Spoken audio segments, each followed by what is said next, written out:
Hello बच्चों, स्वागत है आप सभी का आपके अपने यूट्यूब चैनल एक्सपी क्लासेस में। मैं रामपाल सिंह आज आपको रस प्रकरण के अंतर्गत अद्भुत रस पढ़ाने जा रहा हूं। बच्चों, इससे पहले पिछली वीडियो में हमने रौद्र और भयानक रस को पढ़ा और समझा। आज हमारे अगले रस का नाम है अद्भुत रस। तो आइए बच्चों शुरू करते हैं। लेकिन वीडियो को शुरू करने से पहले मैं आपसे एक अनुरोध करना चाहूँगा कि आपने यदि इससे पहले जो शेष रस या रस संबंधी परिभाषाएं डाली हैं उससे संबंधित वीडियो को आवश्यक रूप से देखें। इससे आप क्या होगा कि आपको इन बाकी लास्ट वाले वीडियोस से को समझने में बहुत फ़ायदा मिलेगा, बहुत सहायता मिलेगी। तो चलिए शुरू करते हैं अद्भुत रस। सबसे पहले लक्षण देखिए, विचित्र और आश्चर्यजनक दृश्यों को देखकर हृदय में जो विस्मय मतलब आश्चर्य नामक स्थायी भाव जागृत होता है वह विभाव, अनुभाव और संचारी भाव से पुष्ट होकर अद्भुत रस बन जाता है।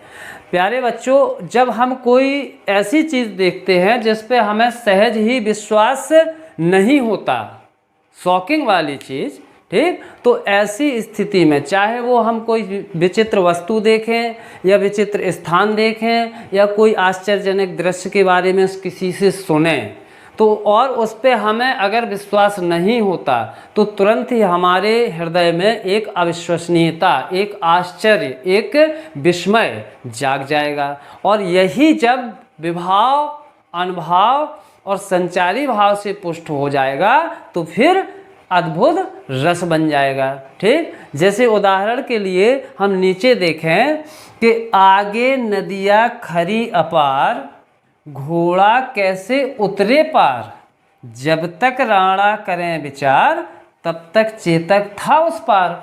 अब देखिए, इस उदाहरण में राणा प्रताप युद्ध के लिए प्रस्थान कर रहे हैं, कूच कर गए। अब जाते समय रास्ते में एक नदी पड़ गई। अब नदी एकदम खरी अपार अपने उफान पे है ना, लबालब पानी भरा है। अब ऐसे में घोड़ा कैसे उतरे पार, समस्या सामने खड़ी है कि उफनती हुई नदी के उस पार आखिर घोड़े को कैसे उतारा जाए। अगर पानी में उतार देंगे तो घोड़ा और घुड़सवार दोनों के उस पानी में डूब जाने का डर है। जब तक राणा करें विचार, महाराणा प्रताप, राणा का मतलब महाराणा, राणा प्रताप जब तक ये विचार करते, अभी करना शुरू नहीं किया, तब तक चेतक था उस पार, तब तक चेतक नदी के पार हो गया। तो ये आश्चर्यजनक बात हो गई कि राणा प्रताप ने अभी सोचना शुरू भी नहीं किया था कि घोड़े को उस पार कैसे ले जाया जाए, तब तक देखा कि घोड़ा नदी के पार हो गया। तो ये शॉकिंग वाली चीज़ है, इसमें आश्चर्य है ना। और भी कुछ उदाहरण हैं, जैसे आलाखंड का एक अतिशयोक्ति भरा उदाहरण मुझे याद आता है, ठीक, जिस पे सहज ही विश्वास करना संभव ही नहीं है। वो इस तरह से है, सुने। एक ही मारे दो मर जावे, तीजो खौफ खाए मर जाए।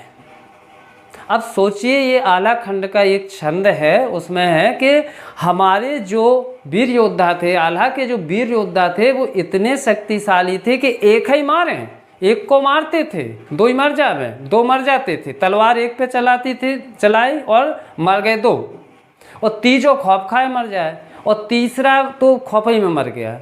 तो इस तरह का इस लौकिक संसार में देखना थोड़ा असंभव लगता है।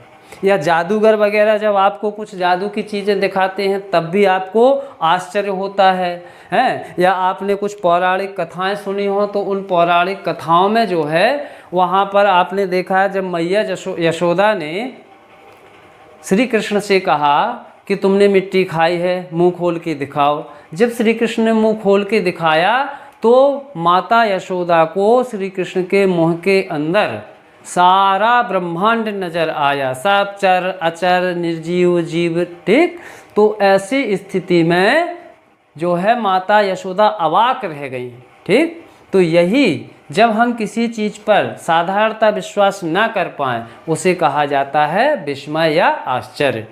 ठीक, अब देखें इस उदाहरण में जो हमारे सामने है उसमें आइए देखते हैं आश्रय, विषय, अनुभाव, विभाव, संचारी इत्यादि कौन से भाव हैं। ठीक, सबसे पहले आश्रय। तो आश्रय मतलब ये जो आश्चर्य है वो किसको ही हुआ है, कहाँ आश्रय थे ये, तो आप सोच के बता सकते हैं कि ये जो आश्चर्य हुआ है, जो विस्मय हुआ है, वो किसको हुआ होगा, राणा प्रताप को। क्यों, क्योंकि वही तो सोच रहे थे कि घोड़ा कैसे उतरे पार, है ना, और अचानक उनने देखा, विचार कर ही नहीं पाए और घोड़ा उस पार हो गया, तो आश्चर्य उन्हीं को हो गया कि ये कैसे।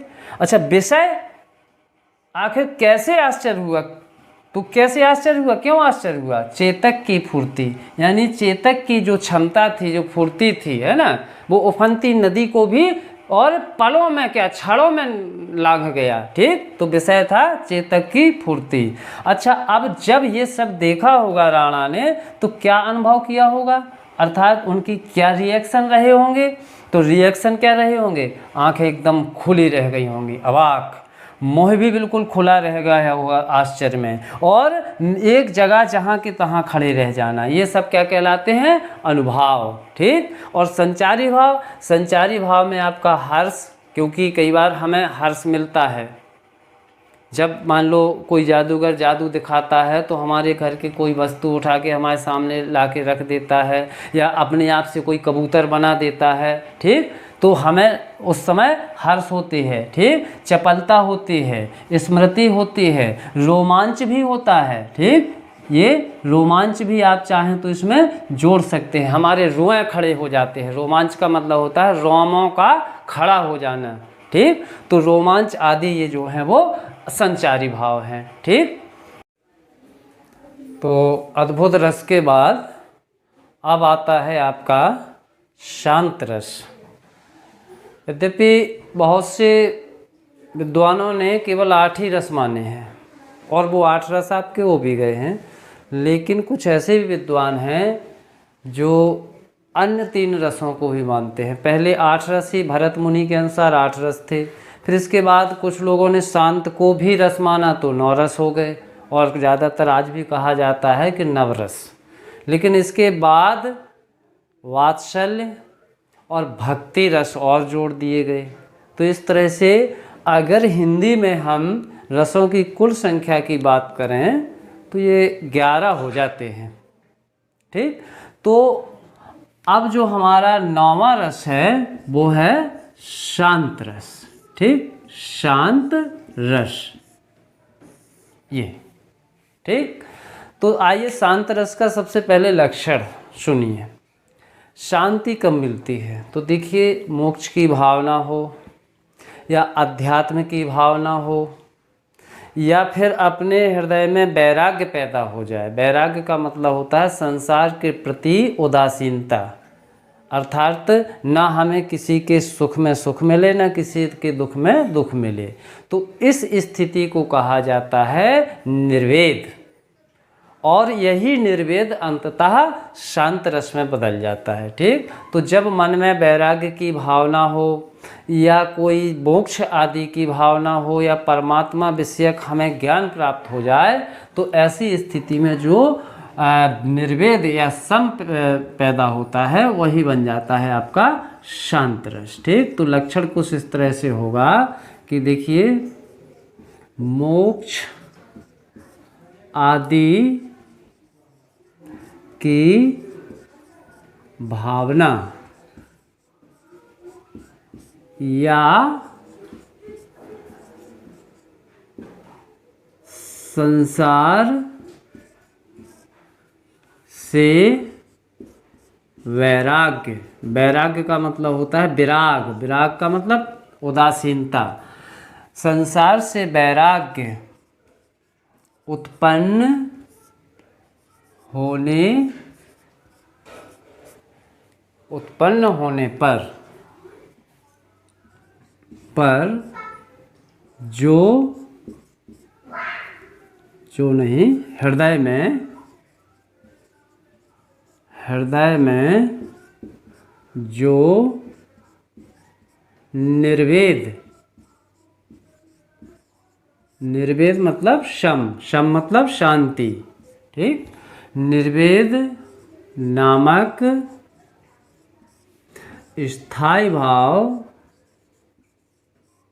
स्थायी भाव जागृत होता है, जागृत होता है, वह विभाव अनुभाव और संचारी भाव, संचारी भाव से क्या होता है, पुष्ट होता है, पुष्ट होकर क्या बन जाता है, शांत रस, शांत रस बन जाता है, बन जाता है, ठीक। ये है जब हृदय में हमारे मोक्ष की कोई भावना हो या किसी को परमात्मा का वास्तविक ज्ञान हो जाता है, ठीक, या संसार के सुख दुख इत्यादि से विराग पैदा हो जाए, तो ऐसी स्थिति में मन में एक असीम शांति मिलती है, एक विचित्र प्रकार की शांति है ना, न सुख होता है ऐसी स्थिति में, न दुख होता है ऐसी स्थिति में, ठीक। जैसे बुद्ध वगैरह को आपने सुना होगा कि वो ऐसी स्थिति में पहुंच गए थे कि ना तो उन्हें किसी के मरने से कोई शोक होता था और ना ही किसी के जन्म लेने से उन्हें कोई प्रसन्नता होती थी। तो ऐसी ही स्थिति को क्या कहा जाता है, निर्वेद सम या शांति, ठीक, जो मन में एक विचित्र प्रकार की शांति होती है उसी को कहा जाता है निर्वेद या शम। और जब ये स्थायी भाव जागृत होता है तो फिर विभाव अनुभाव और संचारी भाव से पुष्ट होता हुआ वो क्या बन जाता है, शांत रस बन जाता है, ठीक। अच्छा, इसका उदाहरण देखते हैं, ठीक। तो आप कबीरदास इत्यादि के हो अगर आप पढ़ें तो शांत रस ही भरा पड़ा है। कबीरदास जी का आपको कोई भी एक दोहा अगर याद है तो बस समझ लीजिएगा वो शांत रस ही है, ठीक है ना। जैसे हम कहें, कबीरा खड़ा बाजार में, कबीरा खड़ा बाजार में, क्या कर रहा है बाजार में, मांगे सबकी खैर, मांगे सबकी खैर, ठीक। और आगे कह रहा है कि ना काहू से दोस्ती, ना काहू से दोस्ती, और ना काहू से बैर, ना काहू से बैर, ठीक। ये शांत रस का उदाहरण है। कबीरदास जी बिल्कुल तटस्थ हैं और वही व्यक्ति तटस्थ हो सकता है जिसको ना किसी के सुख से कोई मतलब हो ना किसी के दुख से मतलब हो। और जब तक हमारे अंदर विभिन्न प्रकार की इच्छाएं और कामनाएं बनी रहेंगी तो फिर ये बैर और दोस्ती भी चलता ही रहेगा। लेकिन कबीरदास जी क्या कह रहे हैं कि मैं संसार रूपी बाजार में खड़ा हूँ और सबके लिए उस ऊपर वाले से खैर मंगा रहा हूँ। खैर मतलब दुआएं, क्या है कि दुआएं कर रहा हूँ कि हे प्रभु सबको प्रसन्न रखना, ठीक। क्यों? क्योंकि हमारी तो भैया ना काहू से दोस्ती है ना काहू से बैर, ना तो हम किसी को दुश्मन मानते हैं ना हमारा कोई दुश्मन है और ना हमारा कोई मित्र है, इसलिए हमारे लिए तो सब बराबर हैं। तो ऐसी स्थिति ही विराग की स्थिति कहलाती है। यही तटस्थता है, यही उदासीनता, यही निर्वेद और यही शम है, ठीक। तो ये आपका शांत रस का उदाहरण और परिभाषा हो गई। अब इसके बाद हम अगली परिभाषा की ओर बढ़ते हैं। अगला रस है आपका भक्ति रस, भक्ति रस, ठीक। तो देखिए भक्ति रस, वात्सल्य रस और श्रृंगार रस, इन तीनों में प्रेम उपजता है। इसलिए बहुत से लोगों ने इसको एक ही रस माना है, लेकिन कुछ लोगों को इस पर आपत्ति है। क्यों? क्योंकि श्रृंगार रस में परिभाषा अगर देखी जाए तो केवल नायक और नायिका का वर्णन होता है, यानी प्रेमी और प्रेमिका के प्रेम का।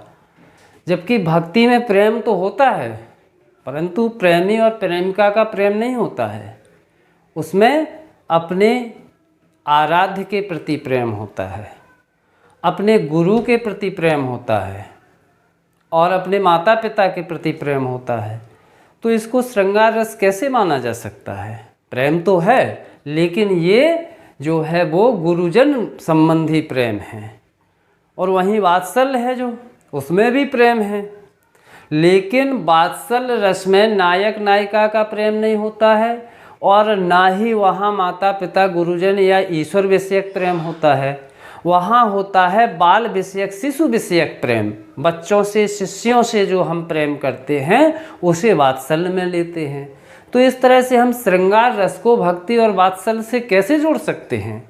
श्रृंगार रस में केवल प्रेमी प्रेमिकाओं का प्रेम दिखाया गया है, लेकिन यहाँ ईश्वर और शिशु संबंधी होता है, इसलिए ये अलग ही मान के चलें। ठीक, तो भक्ति रस की जो परिभाषा है, ठीक, बातों ही बातों में हमने परिभाषा भी सुन ली होगी। ठीक, क्या है कि गुरुजन, माता पिता या ईश्वर विषयक जो हृदय में प्रेम उत्पन्न होता है, ठीक, वही विभाव, अनुभाव और संचारी भाव से पुष्ट होकर भक्ति रस बन जाता है। ठीक, तो देखिए माता पिता, माता पिता, गुरुजन,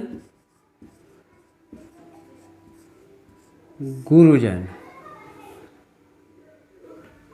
और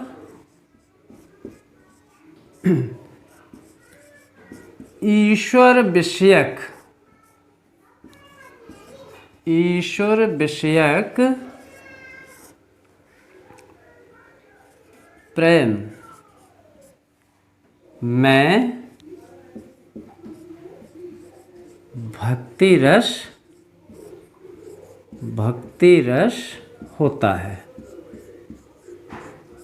ठीक, माता पिता, गुरुजन और ईश्वर विषयक प्रेम में भक्ति रस होता है, यानी इसकी प्रकृति जो है वो श्रद्धा वाली होती है। इस प्रेम की जो प्रकृति है वो कैसी होती है? श्रद्धा वाली। इस प्रेम में हम अपने गुरुजनों से, अपने माता पिता से या अपने ईश्वर से उनमें श्रद्धा रखते हैं। ठीक, इसलिए इस प्रेम की प्रकृति श्रृंगार रस के प्रकृति से थोड़ी अलग है। ठीक, तो यही परिभाषा बड़ी सिंपल है, बाकी उस तरह भी आप बना सकते थे चाहते तो, कि जहाँ माता पिता, गुरुजन और ईश्वर विषयक प्रेम के फलस्वरूप हृदय में रति नामक स्थायी भाव उत्पन्न होता है, वह विभाव, अनुभाव और संचारी भाव से पुष्ट होकर भक्ति रस बन जाता है। वो भी सही थी। ठीक, और ये बहुत आसान छोटे से शब्दों में हमने लिख दिया कि माता पिता, गुरुजन और ईश्वर विषयक प्रेम में भक्ति रस होता है। ठीक, अच्छा, कोई यदि आपसे इसका स्थायी भाव पूछे, ठीक, तो आपको इसका स्थायी भाव लिखना है, स्थायी भाव। ठीक, तो ये होता है भक्ति।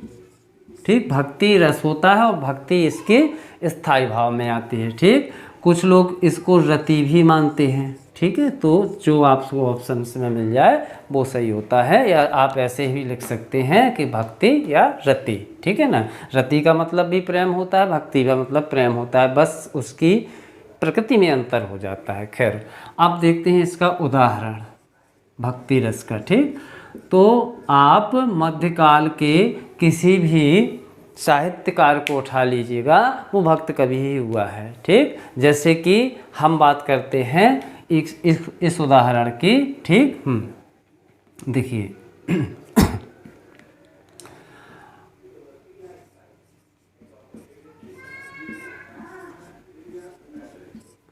बिनु पग चलहि सुनहि बिन काना,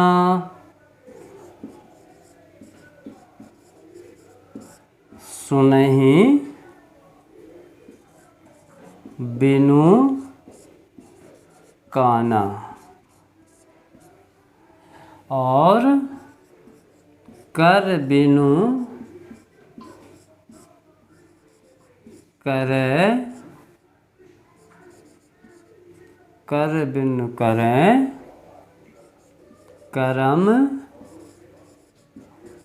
विधि नाना।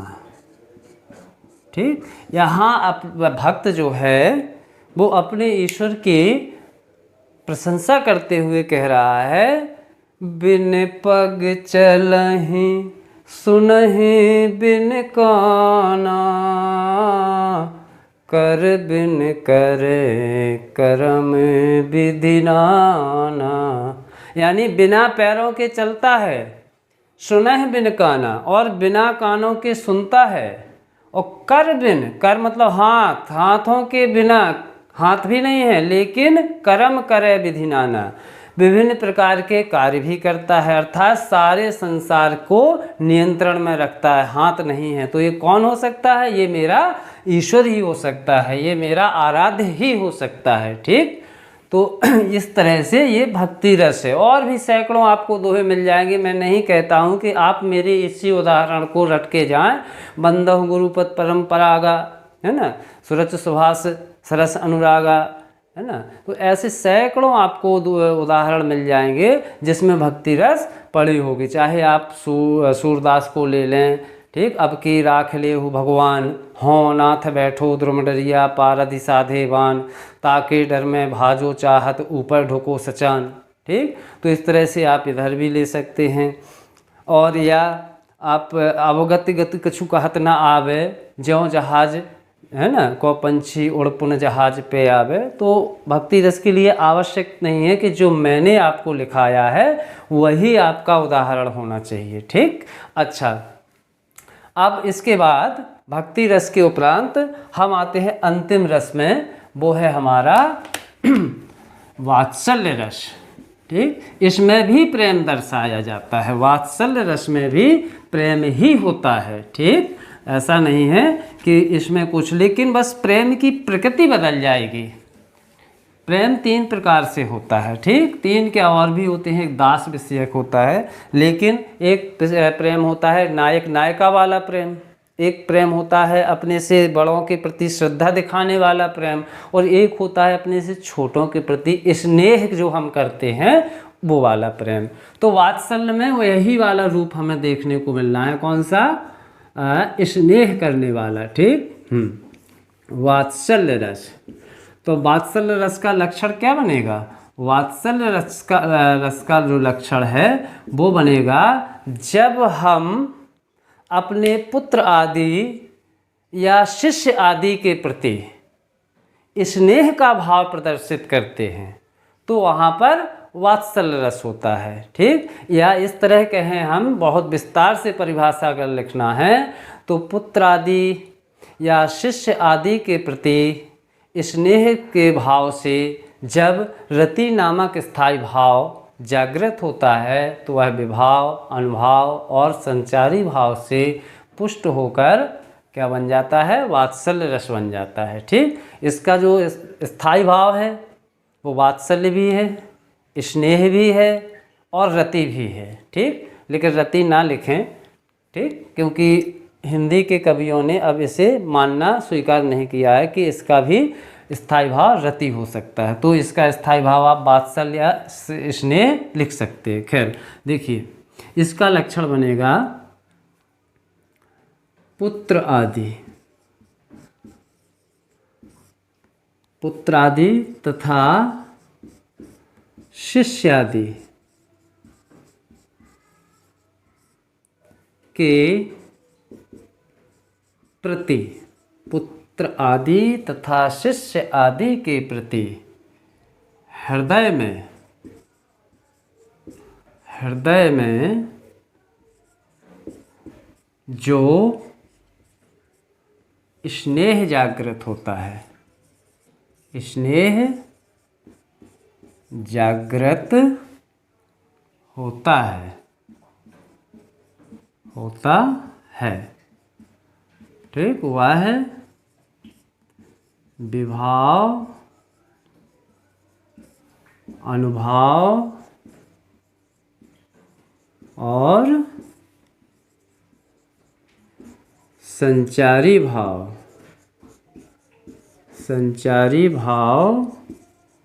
से पुष्ट होकर क्या बन जाता है? वात्सल्य रस बन जाता है। वात्सल्य रस बन जाता है।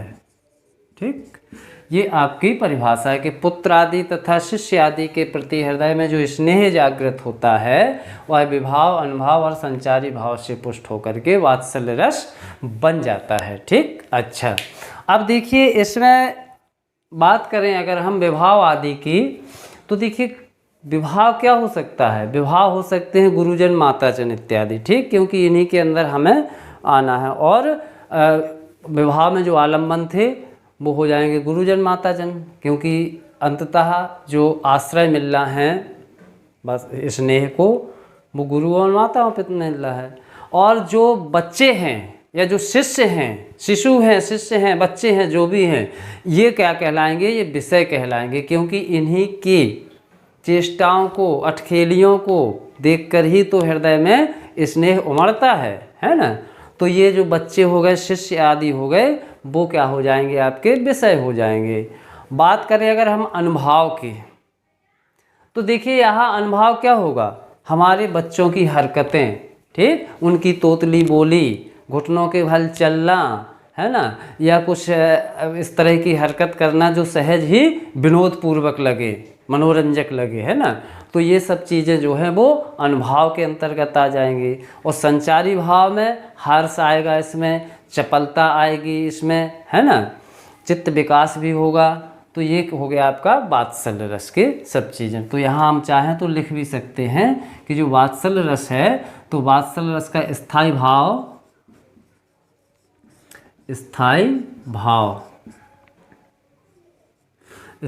होता है इसमें खुद वात्सल्य ही। ठीक, वात्सल्य, या इसी को कह सकते हैं हम स्नेह। ठीक, हाँ, ये स्थायी भाव है। अच्छा, इसमें विभाव क्या हो सकते हैं?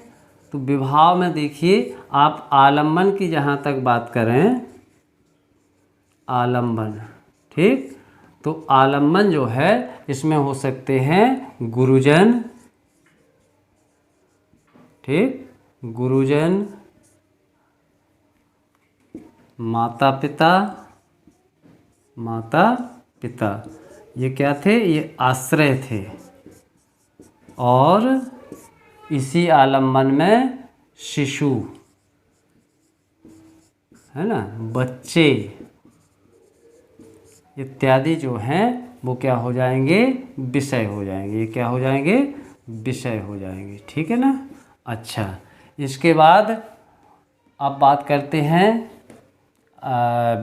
उद्दीपन की। ठीक, उद्दीपन, तो इसमें उद्दीपन क्या होगा? कैसे जगेगा रस, कैसे स्नेह उमड़ेगा? तो बच्चों की अटखेलियाँ, है ना, बच्चों की अटखेलियाँ माने जो बाल सुलभ उनकी क्रीड़ाएँ होती हैं। ठीक, बच्चों की अटखेलियाँ, ठीक, किलकारियाँ, ठीक, हठ, जो अजीब सी हट करते हैं ना, मैया मैं तो चंद खिलौना ले हूँ, है ना। तो ये सब जो होंगे यही तो पैदा करेंगे आपके अंदर स्नेह, है ना। अच्छा, इसके बाद आता है आपका अनुभव। ठीक, तो अब अनुभव का हो ना आपके अंदर, मतलब आप माता पिता हैं तो आपके अंदर अब ये आना है। तो आप क्या करेंगे? बच्चों की इन हरकतों को देख करके, आप बच्चों की इन हरकतों को देख करके क्या करेंगे? आप खिलखिलाएंगे, है ना, हंसना, खिलखिलाना, हंसना, ठीक, हाँ, हाथ फैलाना, गोद में लेने के लिए जैसे आप हाथ फैलाते हैं, ठीक, हाथ फैलाना। अच्छा, उन्हीं की जैसी नकल उतारना है ना, बच्चों की जैसी नकल उतारना, नकल करना। ठीक, यानी जैसी बच्चे हरकतें करते हैं, कई बार देखा गया है कि माता पिता भी उसी तरह की हरकतें करने लग जाते हैं। ठीक, तो ये सब अनुभाव हो गए। अच्छा, अब बात आती है संचारी भाव की। तो संचारी भाव में आपका हर्ष है, चपलता है। ठीक, ये सब आपके संचारी भाव हैं। अब बात करते हैं हम उदाहरणों की।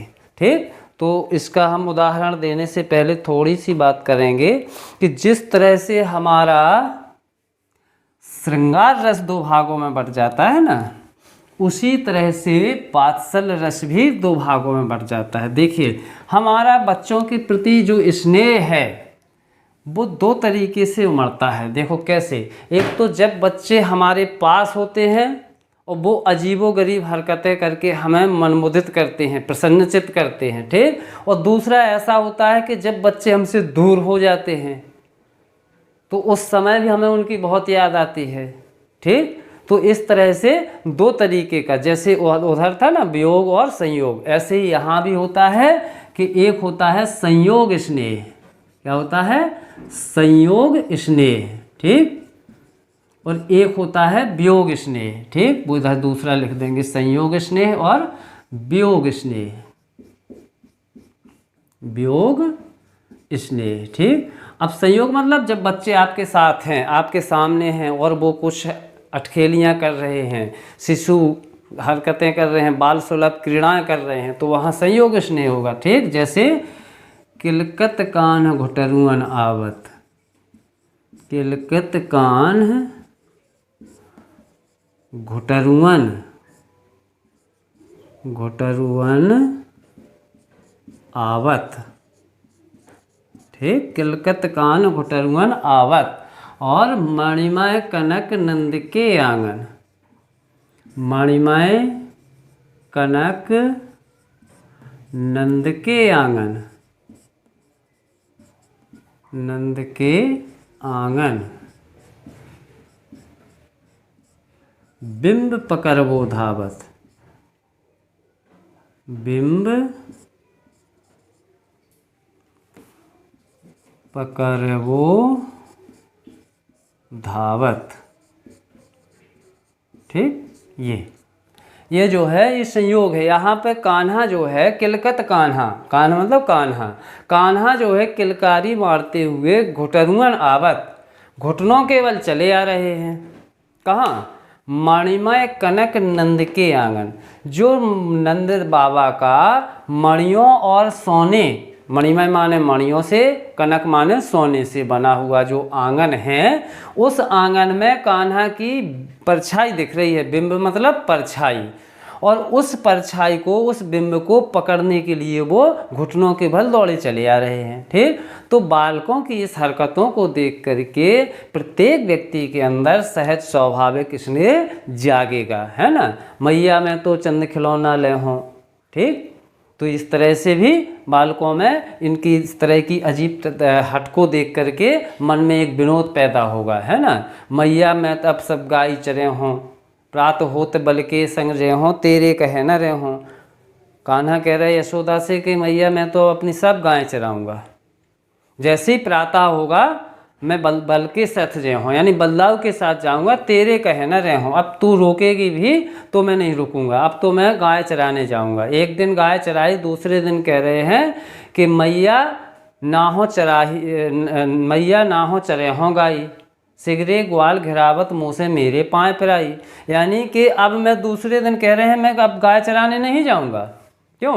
क्योंकि सिगरे ग्वाल घिरावत मुँह से, जितने ग्वाल वाल हैं सब मुझसे ही घिरवाते हैं। घिरवाते माने गाय रुकवाते हैं, है ना, कि कान्हा वो गाय छेंक दो, वो गाय पकड़ के ले आओ, उस गाय को हाँक दो, है ना, तो मेरे पाँव पिराएं।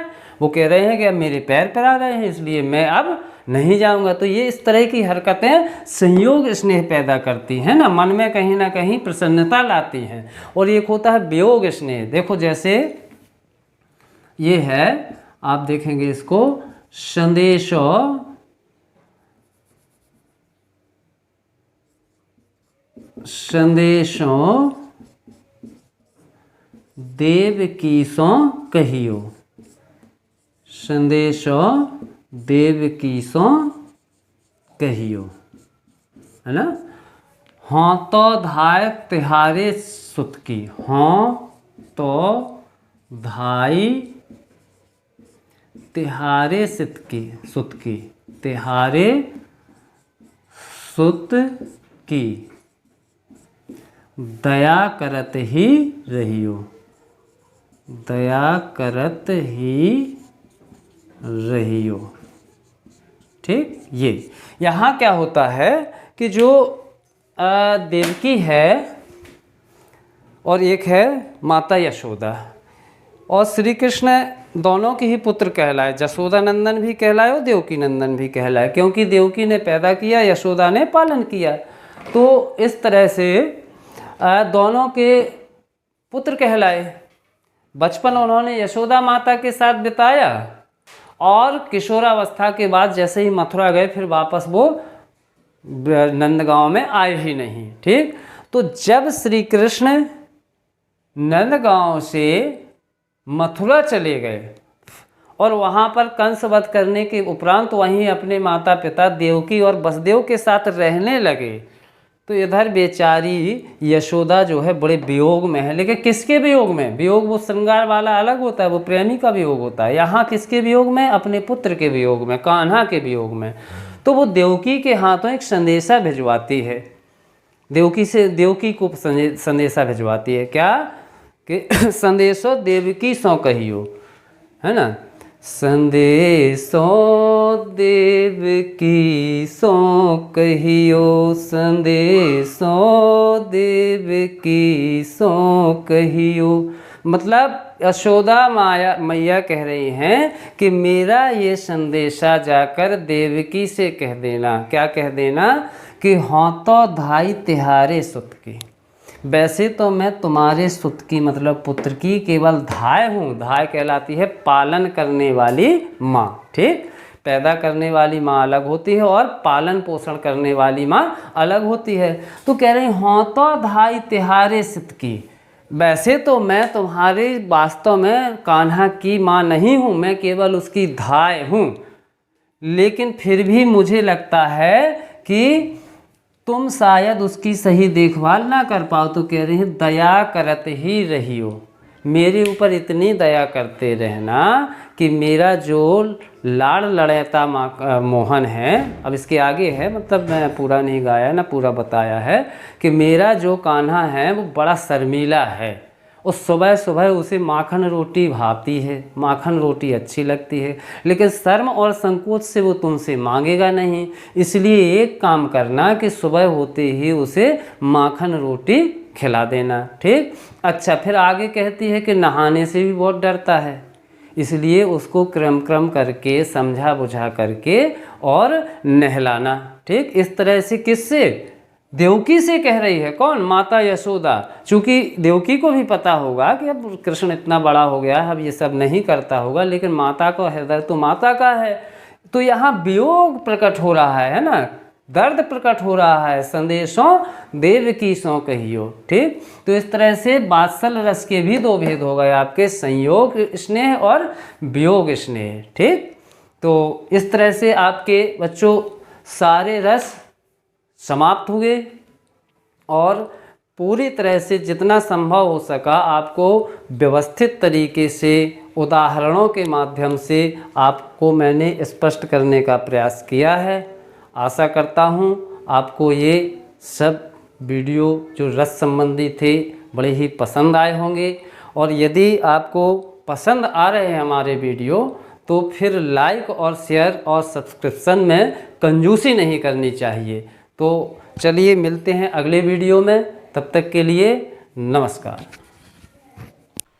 तो इस प्रकार से यह वीडियो यहीं समाप्त होता है। उम्मीद है, आशा है, होप है यह वीडियो आपको बहुत ही ज्यादा अच्छा लगा होगा, पसंद आया होगा और कोई भी समस्या नहीं रही होगी। यदि वीडियो आपको अच्छा लगता है तो चैनल को सब्सक्राइब करने के साथ साथ बेल नोटिफिकेशन को ऑल सेलेक्ट जरूर कर लीजिएगा, क्योंकि कोई भी वीडियो अगर आता है आप बेल नोटिफिकेशन को ऑल सेलेक्ट करे रहेंगे तो कोई भी वीडियो आने पर उसका नोटिफिकेशन, उसका अपडेट आपको तुरंत के तुरंत मिल जाएगा और आपकी कोई भी क्लास मिस नहीं होगी। इस बात को ध्यान रखिएगा। और साथ ही चैनल को सब्सक्राइब जरूर कर लीजिएगा। यदि आपको वीडियो बहुत ही ज्यादा अच्छा लग जाता है तो वीडियो को लाइक शेयर कमेंट्स करना मत भूलिए। कमेंट्स करके ये बताइए कि आपको ये जो कोर्स मिलते हैं ये आपके लिए कितने ज्यादा यूजफुल साबित होते हैं। इसके अलावा यदि आप डायरेक्ट मुझसे पढ़ना चाहते हैं तो एक्सपी क्लासेस का खुद का ऐप उपस्थित है, प्ले स्टोर में जाइए, वहां से आप डाउनलोड कर सकते हैं या लिंक आपको डिस्क्रिप्शन में भी मिल जाएगा। तो लाइव क्लासेस के लिए हमारे ऐप को डाउनलोड जरूर कीजिए। वहां पर आपको फ्री पीडीएफ सॉल्यूशन, नोट्स और डाउट क्लियरेंस कराए जाते हैं, कोई भी दिक्कत नहीं आती है। तो मिनिमम प्राइस पर और मिनिमम फीस पर आप उस क्लास को ज्वाइन कर सकते हैं। बहुत ही मिनिमम से मिनिमम आपकी फीस रहती है, इस बात को ध्यान रखिएगा। तो आगे बढ़ते हैं और साथ ही यदि आप हमारे सोशल मीडिया प्लेटफॉर्म के हैंडल को फॉलो करना चाहते हैं तो फॉलो भी कर सकते हैं, जैसे कि Facebook, Telegram, Twitter and Instagram. यहां पर आप हमसे पर्सनल बात भी करना चाहते हैं तो कर सकते हैं, कोई भी दिक्कत नहीं होती है। लिंक आपको डिस्क्रिप्शन में मिल जाएगी सभी के। एप्लीकेशन को जरूर डाउनलोड करें और चैनल को सब्सक्राइब नहीं किया तो चैनल को तुरंत सब्सक्राइब कर लीजिएगा। इसी के साथ मिलते हैं अगले वीडियो में, तब तक के लिए जय हिंद, जय भारत, वंदे मातरम।